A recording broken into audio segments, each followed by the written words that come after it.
Nu, sveiks, mans mazais draudziņ.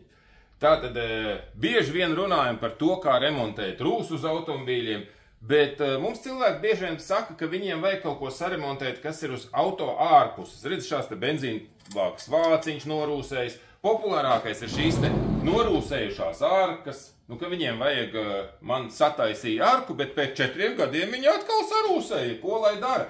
Un šī video es tev parādīšu, ko vajag un ko nevajag darīt šādā te gadījumā. Redzi, šeit duru rokturis, ja? Viņš ir sarūsējis dziļi, tur ir pamatīgas poras. Redz, tuvāk, vēl tuvāk, vēl. Tas jau riktīgi makro te var nofilmēt, redz, vēl riktīgi var likt tuvāk. Nu, un šeit nav tā, ka tev liekas, ka tu notīrīsi šeit augšpusi, un viss tev būs veiksmes stāsts. Lieta tāda, ka šeit tā rūsa, un arī, piemēram, šeit rūsa, ja? Redz, it kā sarūsējis tad kantīti, var redzēt, ja? Redz, viņi sarūsējis, bet viņi sarūsējis cauri abās pusēs, saprot? Tur ir tā lieta, ka tas nav tā vienkārši, ka tu šo te virspusi sataisīs, un ka tas tev kaut ko glābs uz mūžiem. Tad jautājums, ko darīt ar šādu te rokturi? Un mēs šeit esam izmēģinājuši pilnīgi visu. Visu veidu skābās gruntis, epoksīdu, poliuretānu, špakteles, cinka grunti, cinkošanu, karsto cinkošanu un visu kaut ko. Un, teikšu godīgi, tas viss izskatās, ka tomēr nedarbojās. Un ko mēs darīsim šodien? Šodien mēs šo, protams, notīrīsim un lodēsim šo te vietu, apalvosim ar virsbūvju alvu. Virsbūvju alva nav tā alva, ko jūs variet nopirkt veikalos. Virsbūvju alva kūst pie ļoti mazas temperatūras, un tāpēc šeit to visu var apalvot. Tātad sākumā notīrīsim, pēc tam ar skābi varbūt mēģināsim kaut ko no porām dabūt, un tad iesmērēsim ar skābes smērīti, kas nāk, lai lodētu trubas, tur ir skābi kopā ar alvu. Un tad jau mēģināsim šo te vienkārši piekausēt. Protams, vēl vieglāks variants būtu šeit izgriezt ārā un iemetināt tādu gabalu no nerūsējošā tārauda. Bet ar nerūsējošo tāraudu tāds mīnus, ka viņi nekādā veidā nevarēs nokrāsot. Saprot, krāsa turklāt īsti neturēsies. Un, protams, ja tur uzmatē un tā kaut kādu brīdi varbūt turēsies. Bet šoreiz mēģināsim, un šeit arī sarežģīta konstrukcija. Šis te puļķīts, viņš ir dziļāk tur iekšā. Nerūsējošais tārauds ir ļoti ciets, līdz ar to identiski šādu uztaisīt būtu diezgan ilgu laiku aizņemtu. Tāpēc mēģināsim tagad lodēt un apalvot šo te vietu. Un otra lieta, ko šodien darīsim, aiztaisīja ciet, ļoti slikti. Un otra lieta šo te apakšas, tā teikt, šūvju mastiku, kuru mēs šeit uzpūtām vakardien, vienkārši pamēģināsim nokrāsot un pastīsimies, kā pie viņas turās krāsa. Es domāju, ka tam vajadzētu būt veiksmīgam gadījumam, un priekšā arī. Un tad vienkārši brauks un redzēs, kā tā krāsa nodauzās vai ne. Un ņemsim vēl cieto laku, kas ir cietākā. Cietā laka, scratch resistent laka, ja? Un ar tādu biezākā kārtu noklāsim un skatīsimies, kā sanāk. Nu ko, aiziet? Nu tā tad apmēram ar drāšu birstu visai pavirši notīrījām ar upjo. Tur daudz rūsas, tur ir cauri poru un tā, ka man likās jau, kad iekritīs tas metāls iekšā, bet pa laimi viņam tur otrā pusē kaut kāds pastiprinošs kronsteins, tāpēc viņš turās. Un pēc tam ar parasto trubu tīrāmo, šo te trubu lodējamo pastu, kas ir, kad notīra trubas, tad uzsmērē šo pastu, kura satura kaut kādu, tur droši vien arī alvu un skābi.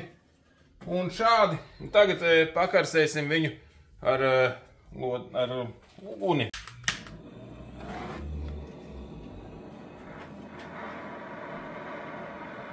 Un šeit es nezinu, vai parasto alvu katrā ziņā, to, ko var nopirkt veikalos, lodējumu alvu, tur pilnīgi noteikti nekas nesanāktu. Šādi te uzkarsēt, kur tur iet iekšā karstumiņš. Šeit izstās labi, izstās, ka izdodās. Pirmajā reizē šādi, jā, izstās ļoti labi. Ļoti labi izstās. Nāc tuvāk papilmēt, te pavisam tuvāk. Vēl tuvāk liec. Redzi, pārvēršas par alvu.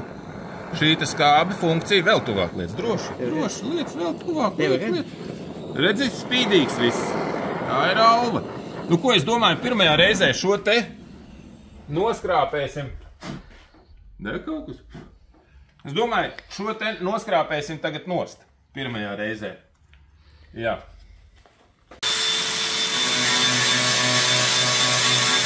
O, paskaties, cik skaisti, redzi, spīdīgais. Tūmiņā, redzi? Alviņa, ja? Izstās labi. So far, so good.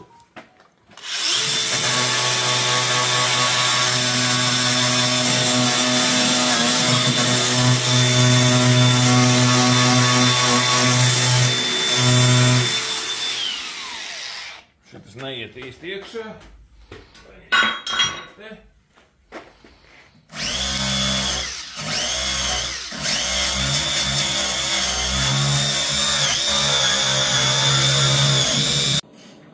Nu ko, un tā aiziet lodēšana. Mums viņu pirmkārt vajag uzkarsēt.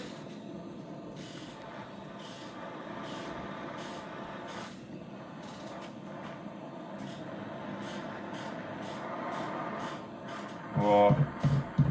Un redzi, kā viņš ļoti viegli lodējas. Šī virsbūvja aula, viņa lodējas ļoti viegli. Tev te principā var teikt, trupi runājot, tam metālam jābūt tikai siltam. Viņam nav jābūt pat karstam. Un jau viss šādi te aplodējās.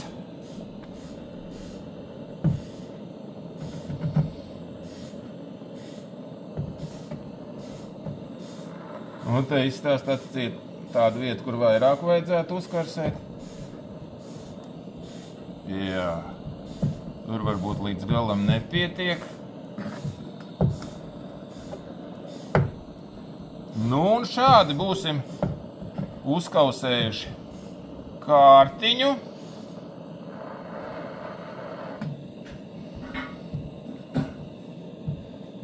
Ļoti labi.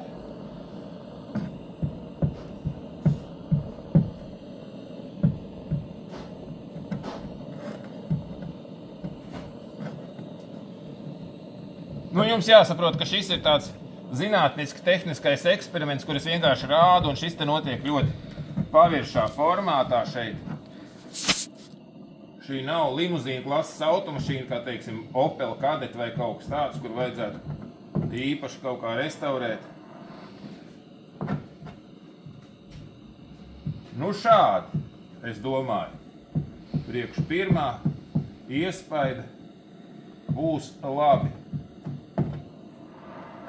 Šito vietu laikam neizdosies aiztaisīt cienu. Tur vajadzētu ieskrāpēt, bet nesanāks.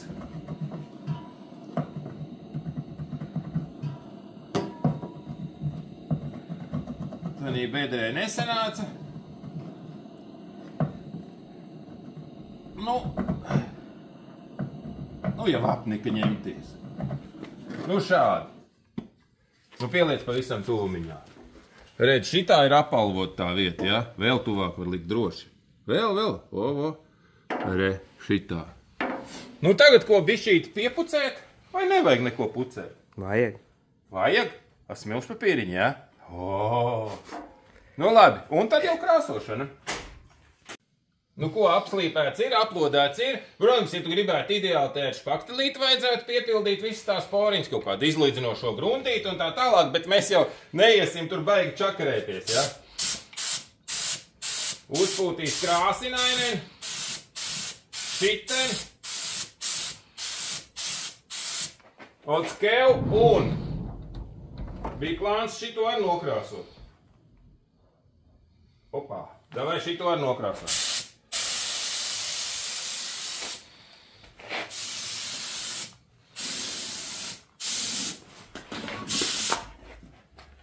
Ahujenna būs, jā? Šiten eksperiments jautājums ir tāds, vai krāsa turēsies uz šīs te.